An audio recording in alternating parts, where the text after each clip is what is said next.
السلام علیکم ورحمۃ اللہ وبرکاتہ۔ کیسے ہیں آپ سب؟ امید کرتا ہوں کہ انشاءاللہ اللہ کے فضل و کرم سے خیر و عافیت کے ساتھ ہوں گے۔ آج میں سورۃ المدثر کی آخری 6 آیات انشاءاللہ میں آپ کے سامنے تلاوت کروں گا، اور اس کے اندر جو قواعد و صفات ہیں، یعنی کس حرف کو پڑ پڑھنا، کس کو باریک پڑھنا ہے، اور کس کو کھینچنا ہے، اور کس میں غنہ اور اخفا کرنا ہے، انشاءاللہ ان سب چیزوں کو بتلانے کی کوشش کریں گے۔ اور اگر ہماری ویڈیوز آپ کو پسند آ رہی ہیں تو پلیز لائک، شیئر اور کومنٹ کریں، اور اپنے دوستوں کو بھی شیئر کر سکتے ہیں۔ اور اگر آپ کے پاس چھوٹے بچے ہیں جو قرآن سیکھنا چاہتے ہیں تو پلیز ان کو بھی لے کے ان کے ساتھ بیٹھیں، انشاءاللہ ضرور فائدہ ہوگا۔ چلیے ہم لوگ شروع کرتے ہیں۔ اعوذ باللہ من الشیطان الرجیم، بسم اللہ الرحمن الرحیم۔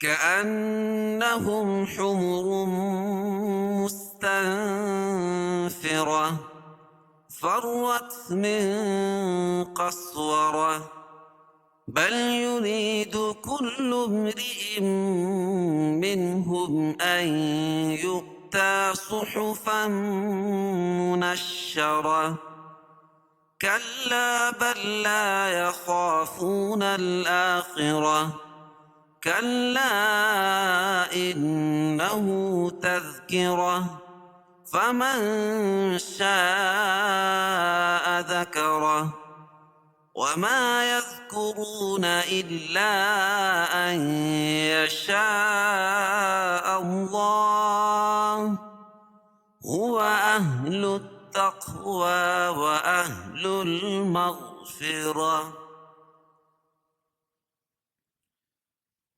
اب اس کے اندر جو قواعد و صفات ہے انشاءاللہ اس کو بتلائیں گے، اور آپ دھیان سے سنیں۔ كأنهم حمر، كأن نون مشدد ہے، نون مشدد میں غنہ ہوتا ہے۔ ہم اور میم ساکن کے بعد قاعدہ ہے کہ میم ساکن کے بعد میم اور با کے علاوہ کوئی اور حرف آئے تو وہاں اظہار کریں گے، ٹھیک ہے؟ حمرم، تنوین کے بعد ادغام مع الغنہ کے 4 حرف، ادغام کے 6 حرف ہیں، اس میں 2 حرفوں میں غنہ ہوتا ہے، اور 2 حرفوں میں غنہ نہیں ہوتا، اور 4 میں غنہ ہوتا ہے۔ ادغام مع الغنہ کے 4 حرفوں میں سے میم ہے تو یہاں غنہ ہوگا، جن کا مجموعہ یومن ہے، یا واو میم اور نون، تو یہاں میم ہے، ٹھیک ہے؟ مستنفرہ، قاعدہ ہے کہ نون ساکن یا تنوین کے بعد حروف اخفا کے 15 حرفوں میں سے کوئی بھی حرف آئے تو وہاں غنہ ہوگا۔ را کو پر پڑھیں گے، کیوں کہ را کے اوپر زبر ہے، اور گول تا کو وقف کی حالت میں ہائے ساکنہ سے بدل دیتے ہیں، جیسے كأنهم حمر مستنفرة، فرة سے مستنفرة وقف کی صورت میں، فرت من قسورة، فرت رائے مشدد پر، رائے مشددہ یعنی جس را کے اوپر تشدید ہو اس کو رائے مشددہ کہتے ہیں، اس کے اوپر زبر یا پیش ہو تو را کو پر پڑھیں گے۔ میں اخفاء حقیقی، کیوں؟ نون ساکن کے بعد حروف اخفاء کے 15 حرفوں میں سے قاف ہے، اور را کو پر پڑھیں گے، اور گول تا کو وقف کی حالت میں ہائے ساکنہ سے بدل دیں گے۔ قسورة سے قسورة، بل يريد كل امرئ منهم أن يؤتى صحفا منشرة، بل يريد، یا ساکن سے پہلے زیر ہو تو یا مدہ اس کو ایک الف کے برابر کھینچ کے پڑھیں گے. کلم میم ساکن کے بعد، یہ میم ساکن ہے، جس میم کے اوپر جزم ہو اس کو میم ساکن کہتے ہیں. میم ساکن کے بعد میم اور با کے علاوہ کوئی اور حرف آئے تو اظہار ہوگا. کلم ریم، اور تنوین کے بعد ادغام مال غنہ کے 4 حرف میں سے میم ہے تو یہاں غنہ کریں گے. منہم، اور نون ساکن کے بعد حروف حلقی کے 6 حرف ہیں. قاعدہ ہے کہ نون ساکن یا تنوین، تو یہاں نون ساکن ہے، اس کے بعد حروف حلقی کے 6 حرفوں میں سے ہا ہے. میم ساکن کے بعد میم اور با کے علاوہ کوئی اور حرف آئے تو اس میں غنہ نہیں کریں گے، ٹھیک ہے، اس کو اظہار کریں گے. یہاں غنہ ہوگا، کیوں کہ نون ساکن کے بعد ادغام مال غنہ کے 4 حرفوں میں سے یا ہے. یؤتا، پہلے بھی بتا چکا ہوں کہ واو لکھی ہو اس کے اوپر حمزہ ہو اور جزم ہو، یا لکھی ہو اس کے اوپر حمزہ اور جزم ہو، اور الف لکھی ہو اس کے اوپر جزم ہو، تو وہاں ان تینوں جگہوں میں جھٹکا ہوتا ہے. کیسے؟ یؤتا، اور صحفا منشرہ، تنوین کے بعد ادغام مع الغنہ کے 4 حرفوں میں سے کیا ہے؟ میم ہے، تو یہاں بھی غنہ ہوگا. صحفا فم منشرہ، واو کو پر پڑھیں گے اور گول تک وقفہ کی حالت میں آئے ساکنہ سے بدل دیں گے، جسے منشرتن سے منشرہ. کلا بل لا یخافون الآخرہ، کلا بل لا، اور یہاں لام کا لام میں ادغام ہو رہا، بل لا یخا، خا کو موٹا پڑھیں گے کیونکہ حروف مستعلیہ میں سے ہے. فو واو مدہ ہے. نل آخرہ، را کو پر پڑھیں گے، خا کو بھی پر پڑھیں گے کیونکہ خا حروف مستعلیہ میں سے ہے، اور گول تک وقف کی حالت میں آئے ساکنہ سے بدل دیں گے. کلا انہ تذکرہ، کلا الگ کلمہ ہے اور انہ الگ کلمہ ہے، تو یہاں مد منفصل ہوگا. قاعدہ ہے کہ حروف مدہ کے بعد حمزہ جو ہے دوسرے کلمے میں تو مد منفصل ہوتا ہے، اس میں پہلے قصر، پھر توسط، اور آخر میں طول ہے.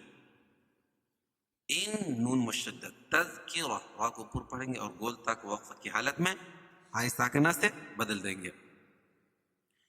فمن شاء ذکرہ، فمن اخفاء حقیقی، نون ساکن کے بعد حروف اخفاء کے 15 حرفوں میں سے شین ہے،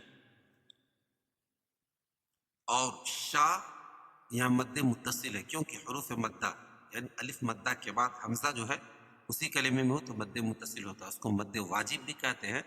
اس میں پہلے طول، پھر توسط، پھر قصر ہے. فمن شاء ذکرہ وما يذكرون إلا أن يشاء الله. وما الف مدہ، یذکرو واو ساکن سے پہلے پیش ہو تو وہ مدہ اور را کے اوپر پیش ہے. قاعدہ ہے کہ را پر زبر یا پیش ہو تو را کو اوپر پڑھیں گے. الا ان مد منفصل، کیونکہ حروف مدہ کے بعد حمزہ دوسرے کلمے میں ہو تو مد منفصل ہوتا ہے، اس میں پہلے قصر، پھر توسط، پھر طول ہے. این اخفاء یا ادغام مع الغنہ ہے کیونکہ نون ساکن کے بعد ادغام مع الغنہ کے 4 حرف یومن، یا واو میم اور نون میں سے یا ہے، اور این یشاء مد متصل کیونکہ حمزہ اسی کلمے میں ہے. قاعدہ ہے کہ حروف مدہ کے بعد حمزہ اسی کلمے میں ہو تو مد متصل ہوتا ہے، اس میں پہلے طول، پھر توسط، پھر قصر. اور اللہ کا لام موٹا پڑھا جائے گا کیونکہ اللہ کے لام سے پہلے زبر یا پیش ہو تو اللہ کا لام پر پڑھا جاتا ہے. هو اہل التقوى واہل المغفرہ، هو اہل التقوى، قاف پر قلقلہ، کیوں کہ قاف حروف قلقلہ کے 5 حرفوں میں سے جب ان پر جزم ہو تو وہاں قلقلہ ہوگا. وَأَهْلُ مغفرہ را کو پر پڑھیں گے اور گول تک وقف کی حالت میں ہائے ساکنہ سے بدل دیں گے. چلیے اب ہم لوگ اس کو ایک مرتبہ متن پڑھتے ہیں. كأنهم حمر مستنفرة فرت من قسورة بل يريد كل امرئ منهم أن يؤتى صحفا منشرة كلا بل لا يخافون الآخرة كلا إنه تذكرة فمن شاء ذكره وما يذكرون إلا أن يشاء الله هو أهل التقوى وأهل المغفرة.